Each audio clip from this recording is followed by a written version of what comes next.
ሰላም ጤና ይስጥልን ወደ ቻናላችን ቤተሰቦች፣ በዛሬ ፕሮግራማችን ስለ እሳት ቃጠሎ ሰውነት ላይ ስለሚያደርሰው ጉዳት እንነጋገራለን። የእሳት ቃጠሎ ብቻ ሳይሆን የፈላ ውሃም ሊሆን ይችላል፣ አሲድም ሊሆን ይችላል። ሰውነታችን ላይ ቢደፋ እንዲሁም ቃጠሎ ቢያስከስትብን ምን ማድረግ ይኖርብናል? የመጀመሪያ እርዳታ እንዴት ነው መስጠት ያለብን? ማድረግ የሌሉብን ነገሮችስ ምን ናቸው የሚለውን ከጤና አንጻር በደንብ እንመለከታለን። ይህ ዘመናዊ ሕክምና ከባህላዊ አስተምሮና ከህብረተሰብ ጤና አንጻር የምንቃኝበት እነሆኛ ፖድካስታችን ነው። አብራችን ቆዩ። የቃጠሎ ጉዳት ስንል ያው ብዙ ጊዜ እሳትን እንዲመጣልን ይችላል እንጂ የተለያዩ ነገሮች የቃጠሎ ጉዳትን ሊያመጡ ይችላሉ አይደለ? ያው እንደሚታወቀው በቃጠሎ ጊዜ ከፍተኛ የሆነ ህመም፣ ስቃይ ይኖራልና እኛም እንዳልነው መግቢያችን ላይ እንዳለው መጀመሪያው ነገር ያው በእሳት ከፍተኛ ሙቀት ባላቸው ነገሮች የሚመጣ ቃጠሎ ሊሆን ይችላል። ያ ማለት እሳት ሊሆን ይችላል፣ የፈላ ውሃ ሊሆን ይችላል፣ ወይም ደግሞ የፈላው ማንኛውም ፈሳሾች ለምሳሌ ሙቅ፣ አጥሚት የመሳሰሉት ነገሮች ጉዳትን ሊያስከትሉ ይችላሉ ማለት ነው። በጣም ከፍተኛ ሙቀት ያለው ነገር ጉዳትን ሲያስከትል መጀመሪያ ያው ማንኛውም የሰውነታችን ክፍል ላይ ሊያርፍ ይችላል። ስለዚህ ሰውነታችን የተሰራበትን ፕሮቲን ይጎዳዋል ማለት ነው። ስለዚህ በዛ የተነሳ ያው ቆዳችን ላይ ወይም አካላችን ላይ ዘላቂያዊ የሆነ ለውጦችን ሊያመጣ ይችላል ማለት ነው። በመቀጠል ደግሞ ሜሉ እያልሽ እንደነበረው ኬሚካሎች አሉ አይደለ? አሲድ አለ፣ ቤዛ አለ። እነዚህ ነገሮችም ቆዳችን ላይ ወይም ሰውነታችን ላይ ካረፉ በኋላ የቃጠሎ አደጋን ሊያመጡ ይችላሉ። እነሱ ሲሆኑ ግን ምንድነው ለየት የሚያደርጋቸው? አንድ ጊዜ አሲድ ሊሆን ይችላል፣ ቤዝ ይሆናል። ሰውነታችን ላይ ካረፈ በኋላ ወደ ውስጥ የመዝለቅ ነገር አለው። አሁን ለምሳሌ እሳት ቢሆን ጉዳቱን ያመጣብን እሳቱን ስናነሳው ጉዳቱ እዛ ጋር ያቆማል። ግን ይሄ አሲድ ቤዝ ሲሆን ግን አብዛኛው ጊዜ ፈሳሽ ፎርም አይደለም የሚሆኑት። ስለዚህ ይገባል እስታች ድረስ የመዝለቅ ነገር አለው እና ይሄ ሊሚቱን ላናቅ እንችላለን፣ የት ድረስ እየሄደ እንደሆነ ላናቅ እንችላለን ማለት ነው። እንደዚህ አይነት ለውጦችን ጉዳቶችን ያስከትላል ማለት ነው። በመቀጠል የመቃጠል ጉዳትን የሚያስከትለው ነገር ምንድን ነው? ይሄ ጨረሮች አይደለ? ከፍተኛ የሆነ ጨረር ለምሳሌ የፀሐይ ጨረር ሊሆን ይችላል በጣም ከፍተኛ በሚሆንበት ጊዜ፣ ካልሆነ ደግሞ በተለያየ ለሕክምና የምንጠቀምባቸው ጨረሮች የመቃጠልን ጉዳት ሊያስከትልብን ይችላል ማለት ነው። በመቀጠል ደግሞ ኮመንሊ የሚታወቀው ያው የኤሌክትሪካል በርን የምንለው አይደለ? ከፍተኛ የሆነ ለምሳሌ የተላቀቀ ገመዶ የተላቀቀ ኤሌክትሪክ በምንገናኝበት ጊዜ እሱም ሰውነታችን ላይ ቃጠሎ ሊያመጣ ይችላል እና እሱም ልክ እንደ ቅድም እንዳለው እንደ ኬሚካሉ ላናየው እንችላለን። የድረስ እንደሆነ ጉዳቱን ላናየው እንችላለን። ስናየው ሰውነቱ ላይ ምንም አይነት ጠባሳ ላይኖር ይችላል፣ ግን ዘለቀታዊ የሆነ የውስጥን የሰውነታችን ክፍል እስከ ማጥቃት ድረስ የመድረስ ኃይል አለው፣ አቅም አለው ማለት ነው እና እንደውም አንዳንድ ጊዜ እታች ውስጥ ገብቶ ዲኤንኤን ሁላ የማዛባት አይነት ባህሪ ያለው ማለት ነው። ስለዚህ ኤሌክትሪካል የምንለውም ነገር አለ ማለት ነው። መብረቅም አለ። መብረቅም ከሱ ኮምፖነንት ጋር ይደመራል ማለት ነው። ሌላ ደግሞ በመፋተግ ወይም ደግሞ በፍሪክሽን የሚመጣ የጉዳት አይነት ነው። ይሄ እንደውም ኮመንሊ የምናየው ለምሳሌ የመኪና አደጋ ሲያጋጥመን አይደለ? ሰውነታችን ተወሮ ሲወጣ ምናልባት ከመሬቱ ጋር በጣም ከፍተኛ የሆነ ፍሪክሽን ፈጥሮ ያ ቦታ እንዲጎዳ እንዲላጥ ያደርጋል ማለት ነው። ይሄ የመቃጠል አደጋ ስንል ይሄ ሙቀቱን ብቻ የፈላ ውሃ ብቻ ሳይሆን እነዚህም የተለያዩ አይነቶች አሉት ማለት ነው። ግን ብዙ ጊዜ ያው የሚያጋጥመን አይደል? ይሄ በፈላ ውሃ ወይም በሙቀት እንዳልነው ወይም በእሳት ቃጠሎ ምክንያት የሚመጡ የቆዳ መቃጠሎች ብዙ ጊዜ ያጋጥሙናል፣ ሕክምናም ላይ ማለት ነው። እና በሕክምናውም ደግሞ እንከፋፍላቸዋለን።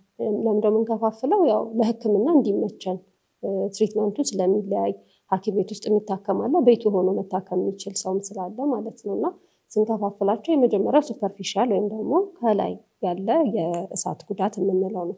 እሱ እንግዲህ የቆዳችን ክፍሎች አሉ፣ ኤፒደርሚስ እና ደርሚስ የምንላቸው የቆዳ ክፍሎች አሉ። እና ከላይ ያለችው ኤፒደርሚሷን ብቻ ሲነካት ያኔ ነው ፈርስት ዲግሪ በርን የምንለው። ይሄ ማለት ለምሳሌ በጣም ሻወር ገብታችሁ ስለ ውሃ ምናምን ሻወር ገብታችሁ ሲያቃጥላችሁ ውሃው በጣም ሳያቃጥለን ማለት ነው ቅልት የሚለው ማለት ነው። ወይም ደግሞ ሰንበርን የምንለው በፀሐይ የሚከሰቱ ቃጠሎች ብዙ ጊዜ ምንድነው በጣም ያማሉ፣ ቀይ ይሆናል በጣም ቆዳችን፣ ግን ደግሞ በጣም ለከፋ ጉዳት አያደርሱም፣ ጠባሳም አይተውም። ትንሽ ጊዜ ብንጠብቃቸው ራሳቸው ይመለሳሉ፣ ይድናሉ ማለት ነው። ከዛ ቀጥሎ ሁለተኛው ደግሞ ፓርሻል ቲክነስ የምንላቸው አሉ። ፓርሻል ቲክነስ የምንለው እንግዲህ ኢፒደርሚስ የምንለው የላይኛውን ክፍል፣ ከዛ ደግሞ የታችኛውን ደርሚስ የምንለውን በከፊል የሚያጠቃ አይነት የእሳት አደጋ አይነት ነው ማለት ነው። እና እሱን ራሱ ለሁለት እንከፍለዋለን፣ ፓርሻል ቲክነስ እና ፉል ቲክነስ ብለን ማለት ነው። እና የተወሰነ አሁን የመጀመሪያውን የምንከፍለው ምንድነው ሱፐርፊሻል ፓርሻል የምንለው የደርሚሱን የተወሰነ ክፍል ብቻ ነው የሚያጠቃው። ለምሳሌ የፀጉር ስሮች አይነኩም። ግላንዶች ወይም ደግሞ እጢዎች፣ የተለያዩ እጢዎች አሉ። አሁን ቆዳችን ስር ለምሳሌ የላብ የሚያመነጨው እጢ አለ አይደል? አሁን እነሱ አይነኩም ፓርሻል የምንለው ላይ ማለት ነው። እና ብዙ ጊዜ የምንለየው በምንድን ነው? ውሃ የቋጠሩ እብጠቶች ይኖሩታል ብዙ ጊዜ ይሄኛው የቃጠሎ አይነት ማለት ነው።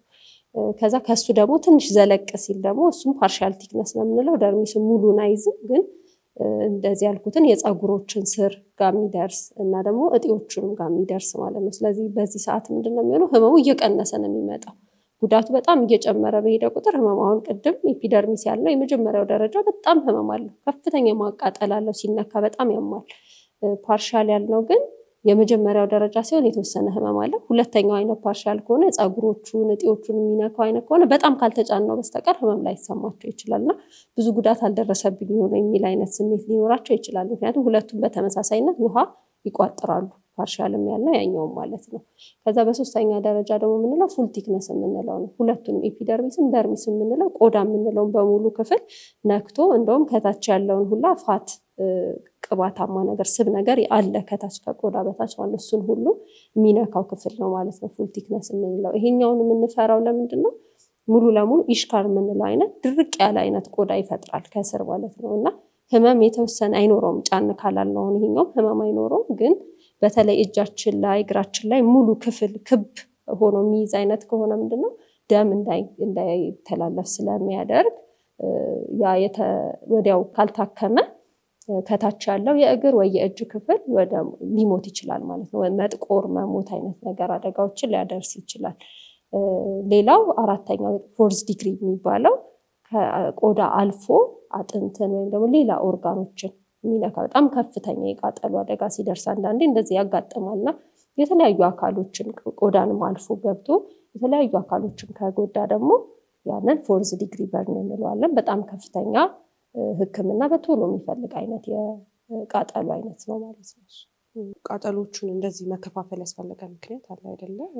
በአይነትም በቆዳ በነካውም ሌብል ልክ ማለት ነው። አንደኛ ነገር ምንድን ነው አደገኛ የምንላቸው አደጋዎች፣ የቃጠሎ አደጋዎች እነዚህ ናቸው ለማለት ነው። ለምሳሌ በኬሚካል ማለትም በአሲድ ተደፍቶበት ሊሆን ይችላል። አንድ ሰው ቤዝ ተደፍቶበት ቢመጣ ከባድ የምንለው አደጋ አይነት ነው ማለት ነው። ምክንያቱም ቲጁ ቅድም እንዳለችን እዛው ጋር ብቻ ላይ ቆም ይችላል፣ ሰውነትን እየሰረሰረ የሚገባ አይነት ስለሆነ ከባድ አደጋ ብለን እንመድበዋለን። ወይም ደግሞ የእሳት ቃጠሎ ሆኖ የተዘጋ ቤት ውስጥ ቢሆንና ኢንሄል ቢያደርጉት ወደ መተንፈሻ አካላታቸው ቢገባ ያ ነገር የእሳቱ እንፋሎቱ፣ ጭሱ፣ ካርቦን ሞኖክሳይድ ቢገባ እሱም ከባድ ከሚባሉ አደጋ ውስጥ ነው የሚመድበው። ምክንያቱም በኋላ ላይ የመተንፈሻ አካላቱ መቃጠል እያበጠ ሄዶ እንዲዘጋና ሰውየው መተንፈስ እንዳይችል ሊያደርግ ይችላል ማለት ነው። ስለዚህ መጀመሪያ እሳት አደጋ ደርሶበት የመጣን ሰው እነዚህ አደጋዎች ከደረሱበት በከፍተኛ ሁኔታ መታከም አለበት፣ ከፍተኛ ነው ብለን ማለት ነው። ሌላው በእድሜ አንጻር ስናየው ህፃናት ላይ የሚደርሱ አደጋዎችን እንደ ከባድ አደጋ እንወስዳቸዋለን።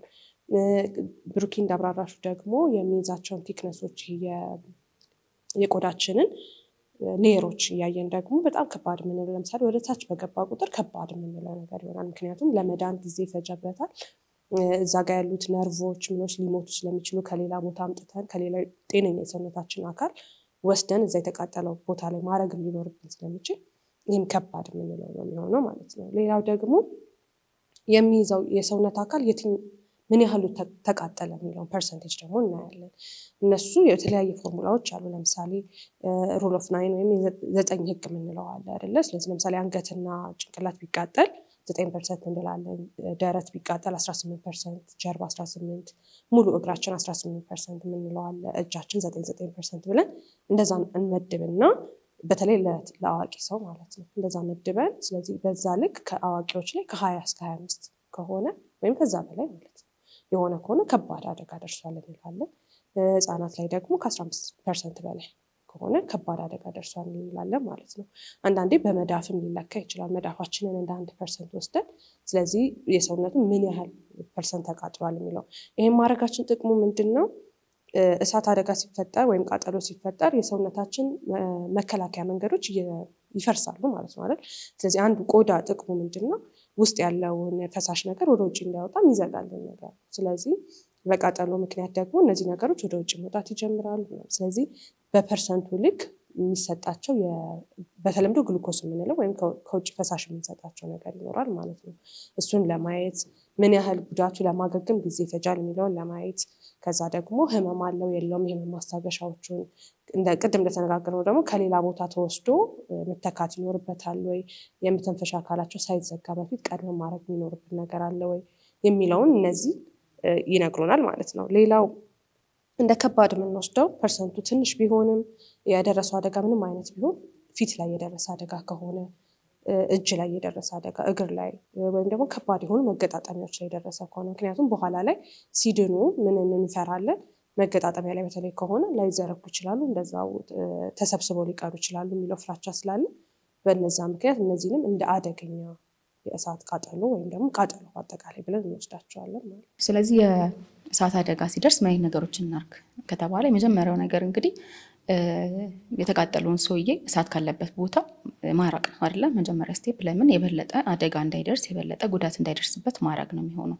ከዛ ብዙ ጊዜ አሁን አንድ ሰው እሳት ሲቃጠል ሊሮጥ ይችላል አይደለ? ለማምለጥ ብሎ ያ ነገር ግን ሰውነቱ ላይ ያለውን እሳት የባሰ እንዲያያዝ እና ቃጠሎ እንዲጨምር ስለሚያደርግ በተቻለ መጠን እንዲረጋጋና እንዳይሮጥ ማድረግ ቢቻል መሬት ላይ እንዲንደባለል ፊቱን ሸፍኖ በእጁ መሬት ላይ እየተንደባለለ ሰውነቱ ላይ ያለውን እሳት እንዲያጠፋ መሞከር። እኛም ደግሞ ማገዝ እንችላለን። ለምሳሌ አካባቢያችን ብርድ ልብስ ካለ ወይም ደግሞ አንሶላ ካለ በሱ ኦክስጅን አሳጥቶ እሳቱን ለማጥፋት መሞከር ነው የመጀመሪያው ስቴፕ የሚሆነው። ከዛ ያንን ካረግን በኋላ ሰውነቱ ላይ ማንኛውም አይነት ጌጣጌጦች ሊኖሩ ይችላሉ፣ ሰዓት የመሳሰሉትን ነገሮች ማስወገድ ይኖርብናል። ለምን እነሱም ሊያባብሱ ስለሚችሉ ሙቀቱ እዛው እንዲቀር ሊያደርጉ ስለሚችሉ እነሱ ነገሮች ማስወገድ ሁለተኛው ስቴፕ ነው የሚሆነው። በመቀጠል ምንድነው ልብሶች ካሉ ያልተጣበቁ ልብሶች ካሉ እነሱን ቀስ አድርገን ማስወገድ ይሆናል ማለት ነው። ከዛ በመቀጠል ምንድነው የምናደርገው ቀጥታ ውሃ ላይ ወስደን ሙቅ ያልሆነ ለብ ያለ ማለት የቀዝቃዛ ውሃ በረዶ ሳይሆን ቀዝቃዛ ውሃ ኖርማል ቀዝቃዛ የምንለው ውሃ ቢያንስ ለ20 ደቂቃ ማፍሰስ የተቃጠለበት ቦታ ላይ ማፍሰስ ነው። ከቻለን ደግሞ ምን ማድረግ እንችላለን? ጨርቅ አድርገን አይደለ እርጥበት አስደርገንበት ጨርቁን እዛው አካባቢ የተቃጠለበት አካባቢ ላይ ማድረግ። ይህን ስናደርግ ሙቀቱ እንዲቀንስ እናደርጋለን ማለት ነው። ይህን እናደርጋለን። እነዚህን ካረግን በኋላ ቀጣይ ምንድን ነው የምንሄደው? ለምሳሌ ከፍተኛ ህመም ይኖረዋል ብለናል። ቅድም እንደውም ብሩክ እያለችን ነበረ። እስፔሻሊ የላይኛው አካባቢ ከሆነ ቃጠለው ከፍተኛ ህመም ሊኖረው ስለሚችል አካባቢያችን ያለ ማስታገሻ ካለ እሱን እንሰጠዋለን። ከዛ ግን ቶሎ ብለን ወደ ሕክምና ማዕከል መውሰድ አለብን። ለምን እኛ ከምናየው ጉዳት በላይ ያሉ ጉዳቶች ሊኖሩ ስለሚችሉ እና እርዳታ ማግኘት ስለሚኖርበት ቶሎ ብለን ወደ ሕክምና ማዕከል መውሰድ ይኖርብናል ማለት ነው። እነዚህን ፈርስት ኤዶች ካረግን በኋላ ከዛ በተጨማሪ አሁን እንደው ካልሻቸው ትልልቅ እሳት ቃጠሎች በተጨማሪ ቤት ውስጥም በቀላሉ ለምሳሌ ምግብ እየሰራን ምን እያለን የተለያዩ ቃጠሎች ሊደርሱብን ይችላሉ። ማይነር የምንላቸው ወይም ትንንሽ የምንላቸው ማለት ነው። እና ብዙ ጊዜ የተለመዱ ነገሮች አሉ። ዘይት ውስጥ ንከሪው፣ ኮልጌት አርጊበት፣ ሊጥ አርጊበት፣ እንደዚህ የሚባሉ የተለመዱ አይነት ንግግሮች አሉ። ግን እነዚህ ነገሮች ብዙ ጊዜ አይጠቅሙንም። የሚሻለው እንዳልሽው ውሃ ላይ በተለይ በቃ ከተቻለ ለ15 ደቂቃ ካልሆነ ከዛም በላይ እስኪቀዘቅዝ ቅዝቃዜው እስኪሰማው ድረስ ታማሚው የነካው ሰው በደንብ ስለሚያውቀው ማለት ነው ውሃ ከፍቶ እሱ ላይ ማፍሰስ፣ በቃ ንጹህ ውሃ ማለት ነው። ሌላ ነገሮችን አፕላይ ማድረግ ምንም ነገር አያስፈልግም። ስለዚህ እነዚህ በተለምዶ የመጡ ነገሮች ናቸው እንጂ አስፈላጊ አይደሉም። ሌላ እንዳልሽው ተቃጥሎ ልብስ ማውለቅ አለብን። የተቃጠለውን ልብስ ከዛ ነው አይደል ብርድ ልብስ ምን የምናደርገው። ግን ከቆዳ ጋር የተጣበቀ ከቁስሉ ጋር የተጣበቀ ከሆነ ግን በጭራሽ መታገል አይኖርብንም። ምክንያቱም የባሰ ሌላ ጉዳት ነው የምናደርሰው። ስለዚህ እሱን ነገር ማድረግ አይኖርብንም። ሌላ ብዙ ጊዜ የሚደረገው አሁን ኬሚካል በርኖች ላይ ለምሳሌ አሲድ ቢደፋበት አንድ ሰው ምን የሚባል ነገር አለ። አሲድ በቤዝ ስታደርጊው ኒውትራላይዝ ጨውና ውሃ ይሆናል ተብለን ተምረናል። እና ቤዝ ባረግበት ጨውና ውሃ ስለሚሆን የሚል ሰው ይኖራል። ግን እንደዛ አይደረግም። አሲድም ሆነ ቤዝም ቢሆን በውሃ ብቻ ነው የምናደርግበት ማለት ነው። ሌላው እንዳልሽው በረዶ በጭራሽ እሳት የተቃጠለ ቦታ ላይ ማድረግ በጭራሽ አያስፈልግም። ሌላ ደግሞ አሁን እንግዲህ ጉዳት ሲደርስ በተለይ ደግሞ ፓርሻል ያልነው ደርሚስ ጋር የሚደርሰው አይነት ጉዳት ከሆነ እብጠቶች ይፈጠራሉ፣ ውሃ የቋጠሩ እብጠቶች ይፈጠራሉ። እና አብዛኞቻችን የማፍረጥ እሱን የማጥፋት አይነት ልማዶች አሉ። ግን እሱ ፕሮቴክቲቭ ስለሆነ ራሱ በራሱ ጊዜ እስከሚጠፋ ድረስ መቆየት አለበት፣ እዛው እንዲቆይ። ኢቭን ሕክምና ቦታ ራሱ በሄዱ እሱ ነገር አይነካም። ፕሮቴክቲቭ ልክ እንደ ሽፋን ነው የሚቆጠረው። ከዛ በኋላ ሌላ ምን ይደረጋል? ውሃም ካደረግን በኋላ ሕክምና ቦታ እስከምንደርስ ድረስ መሸፈን ያስፈልጋል በንጹህ ነገር። ግን ስንሸፍን በጣም ጥብቅ አድርገን እንትን ማድረግ የለብንም፣ ሽፍን ማድረግ የለብንም። ምክንያቱም እያበጠ ስለሚሄድ ቁጣ አይደለ እየቆየ እያበጠ ስለሚሄድ ደም እንዳይተላለፍ ነው የምናደርገው። ስለዚህ ላስቲክ ነገር ነው አይደል አድርጉበት የሚባለው፣ ልክ የቆዳን ቦታ እንዲተካልን ማለት ነው። ለምሳሌ በጎዝ ወይም በንጹህ ነጭ ጨርቅ ከጠቀለልን በኋላ ከላይ ላስቲክ ነገር ብናደርግበት ይመከራል። ግን ያንን ላስቲክ በምናደርግ ጊዜ በጣም ውጥር አድርገን ከለጠፍ ነው እንዳልኩት ደም እንዳያልፍ ስለሚያደርግ ከላይ ብቻ ንጹህ ፌስታል ነገር ወይም ፕላስቲክ ነገር ካገኘን ከላይ ብቻ ሽፍን አድርጎ ከዛ ወደ ሕክምና ቦታ ላይ እንዲደርሱ ማድረግ በጣም ተመራጭ። ስለዚህ ሕክምና ቦታ ላይ ከመጡ በኋላ ምን ማድረግ አለብን? በአንድ ቃጠሎ የደረሰበት ሰው ሕክምና ቦታ ላይ ቢመጣ የሚሰጠው የሕክምና አይነት አንደኛው ህይወትን የማትረፍ ነገር ኤቢሲ ኦፍ ላይፍ የምንለው ማለት ነው። ስለዚህ መጀመሪያ የመተንፈሻ አካላቱ ላይ ምንም አይነት ጉዳት ደርሷል አልደረሰም የሚለውን ቼክ እናደርጋለን። የቃጠሎውን ታሪክን በመጠየቅ ማለት ነው። የታፈነ ቤት ውስጥ ለምሳሌ እየተቃጠለ የነበረ ሰው ከሆነ በጣም ካርቦን ሞኖክሳይድ ያለበት ቤት ነው የሚሆነው። ስለዚህ የፀጉሮቹ የአፍንጫዎቹ ላይ ያሉ ፀጉሮች ምናልባት ተቃጥሎ ሊሆን ይችላል። ድምፁን ቼክ እናደርጋለን። ሲያወራን ድምፁ ተቀይሮ ሊሆን ይችላል። አተነፋፈሱ ላይ አንዳንድ ድምፆች ሊሰሙ ይችላሉ፣ ወይም ስትራይደር የምንላቸው ማለት ነው። ምክንያቱም የተቃጠለው የመተንፈሻ አካሉ በማበጥ ምክንያት እየጠበበ ስለሚመጣ አየር በዛ ውስጥ ለማለፍ በሚያደርገው ትግል የተለያዩ ድምፆች ሊፈጠሩ ስለሚችሉ እሱን እናያለን። እሱ አለ የለም የሚለውን እናስተውላለን። ካለ ቀድመን ለመተንፈስ የሚያግዙ ቱቦዎችን ማስገባት ይኖርብናል፣ ሳይዘጋ ሙሉ ለሙሉ የአየር መውጫው ማለት ነው። ሌላው ደግሞ እንደዚሁ በቃጠሎ ላይ ታፍኖ የተቃጠለ ሰው ከሆነ ቤት ውስጥ ጭስ ከነበረ ምናምን ኦክስጅን መስጠት ይኖርብናል ማለት ነው። በደንብ ሰውነቱ ያንን እንዲያዳርሰው ማለት ነው። ስለዚህ ኦክስጅን እንሰጣለን። ሌላው ደግሞ የደም ዝውውሩ ማየት አለብን። ምክንያቱም ብዙ ጊዜ ያው ምንፈራው በተለይ የተለምዶ እሳት አቃጠሎ ስንል ወይም በፈላ ውሃም ይሁን እነዚህ የቆዳን ኢንቴግሪቲ ወይም የነበረውን ባህሪ የሚያጠፉ ነገሮች ከሆኑ ፈሳሽ ወደ ውጭ ይፈሳል አይደል? ከደም ስራችን ወደ ውጭ ይወጣል። ቆዳ ስለሌለ ፕሮቴክት ስለማያደርገው ደግሞ ወደ አካባቢውም ኢቫፖሬት ያደርጋል ማለት ነው። ስለዚህ ከውስጣችን ያለው ፈሳሽ እየቀነሰ ይሄዳል። በተለይ የመጀመሪያዎቹ 24 ሰዓታት ላይ በጣም ብዙ የሰውነታችንን ፈሳሽ የምናጣበት ሰዓት ነው። ከ24 ሰዓቱም ደግሞ 8 ሰዓት የመጀመሪያዎቹ 8 ሰዓት ክሪቲካል የምንላቸው ናቸው። ስለዚህ በዛ ምክንያት አይተን ምን ያህሉ ፐርሰንት የተቃጠለው የሚለውን አይተን ፈሳሽ ነገር መስጠት አለብን ማለት ነው። ፈሳሽ ስንል በአፍ የሚጠጣ ሳይሆን ብዙ ጊዜ የምናደርገው ሆስፒታል ደረጃ ከመጡ ሪፈራል፣ ብዙ ጊዜ ሪፈራል ኖሯቸው ነው የሚመጡት አይደለ? ትንሽ ቃጠሎዎች ቤታችን የምናክማቸው ወይ ጤና ጣቢያ ላይ የምናክማቸው ይሆናሉ። ወይም ደግሞ ይሄ ሰርፌስ ኤሪያው የምንለው ግን እየጨመረ በሄደ ቁጥር ሰውየው እያጣው የሚሄደውም የፈሳሽ መጠን እየጨመረ ስለሚሄድ ለሱ ቀድመን ቶሎ ብለን አይቪ ላይኖች እናስገባለን፣ ፈሳሾችን እንሰጣለን፣ ወይም በተለምዶ ግሉኮዝ የምንለው እንሰጠዋለን ማለት ነው። እሱን እየሰጠን ምን ኮንትሮል እናደርጋለን? በደንብ እየሸና ነው ወይ አይደለም የሚለው። ምክንያቱም የሰውነታችን የውሃ መጠን እየቀነሰ በሄደ ቁጥር ኩላሊት የመጀመሪያው ተጎጂ የምትሆነው የሰውነታችን አካል ነች አይደል? ወደዛ የሚደርሰው የደም ፍሰት ይቀንሳል። በዚህ አኪዩት ኪድኒ ኢንጁሪ የምንለው ወይም ኩላሊትን ወዲያው የሚጎዳት አይነት ነገሮች ይፈጠሩ ይችላሉ ማለት ነው። ያ እንዳይሆን አንድ ሞኒተር የምናደርገው ውሃ እየሰጠን ወይም ፈሳሹን እየሰጠን የሽንት መጠናቸውን ፍሰቱን መለካት ይኖርብናል ማለት ነው። ሌላው ሰውነታችን ላይ ውሃ ማጣት የሚያመጣው ነገር ምንድነው? ልብ ለሰውነት የምትረጨው የደም መጠን እየቀነሰ ይሄዳል። ሾክ የምንለው በተለምዶ በሳይንሱ ሾክ የምንለው ልብ ለሰውነት የሚሰጠው የደም መጠን እየቀነሰ ስለሚሄድ ሃይፖቮሊም የመጀመሪያ ውስጣችን ያለው ውሃ ያንሳል፣ ሃይፖቮሊም የምንለው ከዛ ወደ ሾክ ስለሚያመራ እሱንም ለመከላከል ስንል ፈሳሽ ነገሮችን በደንብ መስጠት ይኖርብናል ማለት ነው። ወይም በግሉኮስ መልክ በደንብ መስጠት ይኖርብናል። ሌላው ነገር እነዚህን የነፍስ የሚያድኑ ነገሮችን ካደረግን በኋላ ወይም ህይወትን የሚታደጉ ነገሮችን ካደረግን በኋላ ቁስሉን በደንብ ማየት ይኖርብናል። ቁስሉን ማጽዳት፣ ማጠብ ይኖርብናል። ካጠብነው በኋላ ደግሞ የባክቴሪያ ኢንፌክሽኖች እንዳይፈጥሩ የሚቀቡ ክሬሞች አሉ። መዳንንም ለማፋጠን የሚረዱ አይነት ክሬሞች አሉ። ስለዚህ እነሱን እንቀባለን። ከዛ በኋላ ደግሞ እናለብሰዋለን። በንጹህ ጎዝ ድሬስ እናደርገዋለን ወይም እንሸፍነዋለን ማለት ነው። ሌላ እጅን ወይም እግርን ከሆነ ቃጠሎ የደረሰው ከፍ ማድረግ፣ አንዴ ስንዘቀዝቀው ማበጥ ስለሚኖር ከፍ አድርገው እንዲያስቀምጡ ማድረግ ይኖራል። ከዛ ጎን ለጎን አመጋገባቸውን በጣም ፕሮቲን የበዛበት ኃይል ሰጪ ምግብ የበዛበት ነገር እንዲወስዱ ማድረግ ይኖርብናል። ለምን? ለመዳን ቆዳችን ያጣነው ቲጁ ቅድም እንዳልሽው ፕሮቲን ይጎዳል አይደለ? ቆዳችን የተሰራበት ሰውነታችን የተሰራበትን እንዳለ ነው። ለመዳን ደግሞ እነዚህ ነገሮች በደንብ ያስፈልጋሉ። ስለዚህ ምግብን በደንብ መመገብ ይኖርብናል ማለት ነው። ሌላው ደግሞ ሕክምና ላይ የሚመከረው ነገር ኤርሊ ፊዚዮቴራፒ የምንለው ነገር አለ። ያ የሰውነት አካል ተመልሶ ስራ ላይ እንዲሆን ከቃጠሎ በፊት እንደነበረው ፋንክሽናል እንዲሆን ወይም ደግሞ ስራ ላይ በደንብ ማዋል እንዲቻል በተለይ መገጣጠሚያዎች እንደዚህ ደርቀው እንዳይቀሩ ጠባሳዎች በጣም ተፈጥረው እዛ ቦታ ላይ ወጥረውት እንዳይቀሩ እነሱን ቀድመን ለመከላከል የምንሰራቸው ፊዚዮቴራፒዎችም ይኖራሉ ማለት ነው። ሌላ በጣም ድጋፍ ሊደረግ የሚገባው ነገር ብዙ ጊዜ ማይደረገው የህመም ማስታገሻዎች መስጠት አለብን። ምክንያቱም አንድ ሰው ቤት ውስጥ ምናልባት የህመም ማስታገሻ ላይኖር ይችላል፣ ግን አንድ ሰው ጤና ተቋም ላይ ከመጣ በኋላ ህመም ሊሰማው አይገባም በሰዓት ቃጠሎ።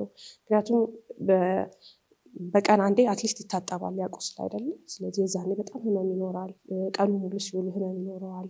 ህፃናት ላይ ሲሆን ደግሞ መናገርም ላይችሉ ይችላሉ፣ በለቅሶ ብቻ ሊገልጹት ይችላሉ። እና ይሄ እንዳይሆን የህመም ማስታገሻዎችን በደንብ መስጠት ይኖርብናል ማለት ነው። ሌላው የስነ ልቦና ድጋፍ በደንብ መደረግ ይኖርበታል። አደጋው በራሱ የሚያመጣው ተጽዕኖ አለ። ከዛ ደግሞ ህመሙ የማገገሚያ ጊዜው የሚፈጀው ነገር አለ። ስለዚህ የስነ ልቦና ድጋፍ፣ የቤተሰብ ድጋፍ የሚያስፈልገው ነገር ነው ማለት ነው። ሚሉ እንዳልሹ በጣም ይሄ አሁን ቃጠሎ ሲባል ቀላል ነገር አይደለ? ከሚታየው ከአካላዊ ጉዳት ተጨማሪ ብዙ ነገሮችን አፌክት የማድረግ ነገር አለው እና አንቺ ያልሻቸውን ነገር ጠቅለል ለማድረግ እንግዲህ አሁን ቃጠሎ ሲከሰት የምንጠብቃቸው ኮምፕሊኬሽኖች አሉ፣ የሚወሳሰቡ ነገሮች አሉ እና የመጀመሪያው ነገር እንዳልሹ ያው ከፍተኛ የሆነ ፈሳሽን ሊያጣ ይችላል ያ ሰውዬ ማለት ነው። ለምን እንዳልሹ አንደኛ ቆዳን ያጣል፣ ፕሮቴክቲቭ ላየር ነው እሱ ማጣቱ አንድ ነገር ነው። ሁለተኛ ደግሞ ከፍተኛ የሆነ ኢንፍላሜሽን ሰውነቱ ስለሚፈጠር ደም ስሮቻችን በቀላሉ ፈሳሽን ወደ ውጭ ማስወጣት ነገር አላቸው። ስለዚህ ሾክ ውስጥ የመግባት ልብ ጋር በቂ የሆነ ደም አለመድረስ አይደለ? ስለዚህ የተለያዩ ሰውነቶችን ደግሞ ልብ እንደፈለገችው ደም አለማላክ ድረስ የመድረስ ነገር አለው። ስለዚህ ሾክ ሊፈጠር ይችላል ማለት ነው። ሾክ ተፈጠረ ማለት አንቺ እንዳልሹ ኩላሊትም ትጎዳለች አይደለ? ወደ ኩላሊት የሚሄደው ደም ስለሚቀንስ ማለት ነው። ተጨማሪ ደግሞ ቅድም እያልን የነበረው በጣም ይሄ ቃጠሎ በጣም ወደ ውስጥ ሲገባ ጡንቻዎችን የሚያጠቃ ከሆነ ደግሞ የጡንቻዎችን መሰባበር ይፈጥራል ማለት ነው አይደለ? እሱ ራሱ ኩላሊትን የመጉዳት ነገር አለ ማለት ነው። ስለዚህ ይህንንም ሊያስከትል ይችላል። ተጨማሪ ምንድነው የመተንፈሻ ችግሮችን አይደለ? የመተንፈሻ አካላቶችን መዘጋትን ያስፈጥራል። ስፔሻሊ አየሮችን የታፈነ ክፍል ቃጠሎ ያለው የተዘጋበት ክፍል ከሆነ ንጹህ አየር ማግኘት የማንችል ከሆነ እንደዚህ አይነት ቦታው ሲኖር እነዚህ የመተንፈሻ ቱቦቻችን የማበጥና የመቃጠል ነገር ይፈጥራል። ስለዚህ እሱ ደግሞ ለመተንፈስ መቸገርን ብሎም ቶሎ ካልተደረሰለት ደግሞ ህይወትን እስከ ማሳጣት ድረስ ሊያደርስ ይችላል። እስፔሻሊ እዚህ ላይ የምንሸወደው ምንድነው ሰውየውን ስናየው ምንም አይነት አካላዊ ጉዳት ላናይበት እንችላለን። ያለው የተቃጠለበት ክፍል ነው፣ ግን እሱ ላይ ምንም እሳት ምናምን አልነካውም። ጤነኛ ነው የሚመስለን። ትክክለኛው ትሪትመንት ካላገኘ ቶሎ ካልታከመ ግን ህይወቱን ሊያጣ ይችላል ማለት ነው። ለምን?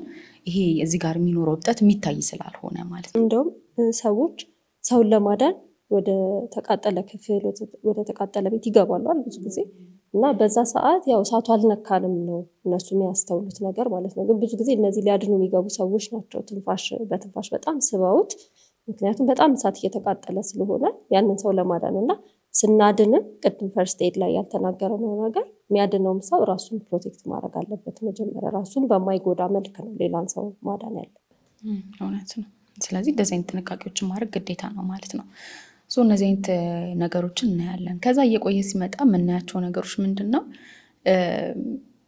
ያው አንደኛው ቆዳችን አካላችን ከተጎዳ በኋላ ለሰውየው ለታካሚው በጣም ከፍተኛ የሆነ ሳይኮሎጂካል ትራማ ሊያመጣበት ይችላል አይደለም? ለምን ስፔሻሊ አሁን ፊት አካባቢ ከሆነ ወይም ደግሞ በቃጠሎ የተነሳ ሰውነታችንን ካጣን ከፍተኛ የሆነ የጫናን ይፈጥራል ማለት ነው እዛ ሰው ላይ። ስለዚህ እንደዚህ አይነት ኢፌክት ይኖረዋል ማለት ነው።